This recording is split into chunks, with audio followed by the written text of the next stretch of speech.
Welcome to my Nobody movie review, which stars Bob Odenkirk and Connie Nielsen. Is this worth a watch on the big screen, or is it a movie better left unseen?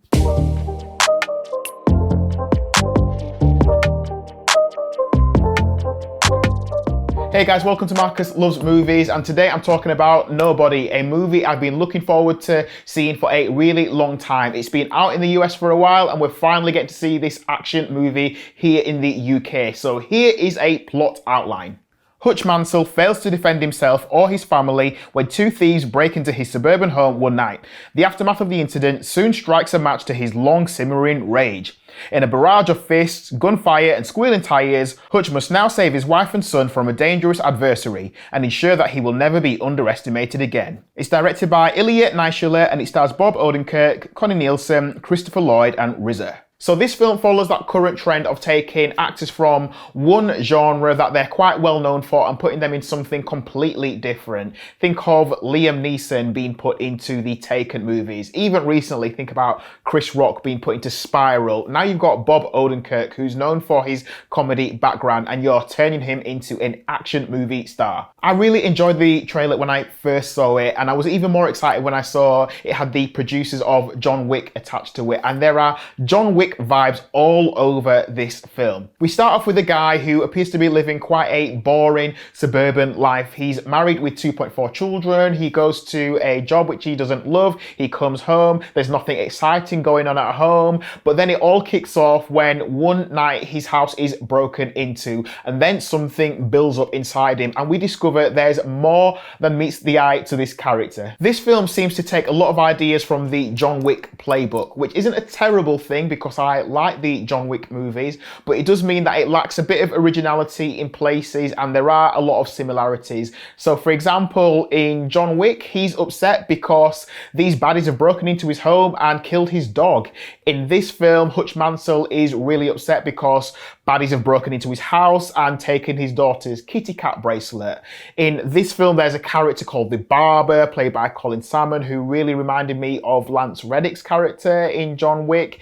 In both films, you've got this reference to gold, but a really good similarity is that both of these characters are really good at kicking ass, which is a sight to be enjoyed. It's really nice to see Bob Odenkirk in this action role. I'm used to seeing him in Breaking Bad and Better Call Saul as a character who will often shy away from trouble and drama because he doesn't want to get hurt. So it's nice to see him throwing himself into the mix and throwing some fists about. And I think he's someone who we can relate to if you're a person with a family and you think, oh, I need to stand up for them, but what would I do if there was a home invasion? Seeing him as someone who is almost like a Michael Douglas, you know, a guy who's like just tired of life and he's literally falling down and finally has a reason to step up and fight back. It's a really great thing to see. Unfortunately, the film and the script give us something we've seen a million times before. We have some stereotypical Russian bad guys. We've seen it time and time again,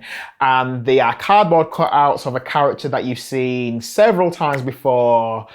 But I will say that the main bad guy in this film was actually, I liked him. He was quite enjoyable to watch. He's a baddie and he does some horrendous things. He throws chairs at his henchmen just for a laugh. But he also does karaoke, so it's quite funny to watch this baddie who also liked to jump on stage and sing a song or two. He's also the type of guy to walk into a busy dual carriageway and not care if any cars are coming because he knows they will stop for him. You know you've arrived, you're that level of bad when you can walk into a road and do that with confidence. In regards to cinematography, one of my favourite shots in the film is a long unbroken take where a character walks into a busy nightclub and greets lots of people. On some level, it reminded me of the long unbroken take in Goodfellas. In regards to the editing, thankfully, this film doesn't suffer from quick cuts because when you have an action film, when you've got an actor who clearly has a stunt double, you try to hide the fact that it's not the actor doing some of those things by doing lots of quick quick cuts.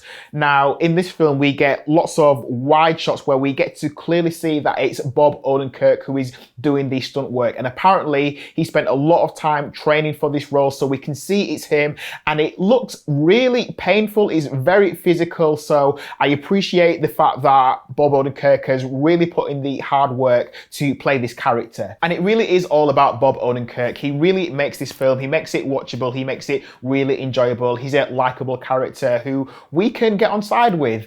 In terms of the supporting cast, Connie Nielsen doesn't have a lot to do, but it was really nice to see Christopher Lloyd and RZA, Christopher Lloyd especially doing something that I don't think I've seen him do before. One of the things I found funny in the film is the fact that on a number of occasions, Hutch Mansell is talking to these bad guys and he's trying to tell them about his history, but they never really get to hear the full story, and you'll have to watch it so you know what I mean. Some of the film feels a bit silly, some of it feels like a standard shoot 'em up, almost like it's comic book violence, but it's one of those where you can't take it too seriously, and yes, you've got to leave your common sense at the door when you go into the cinema.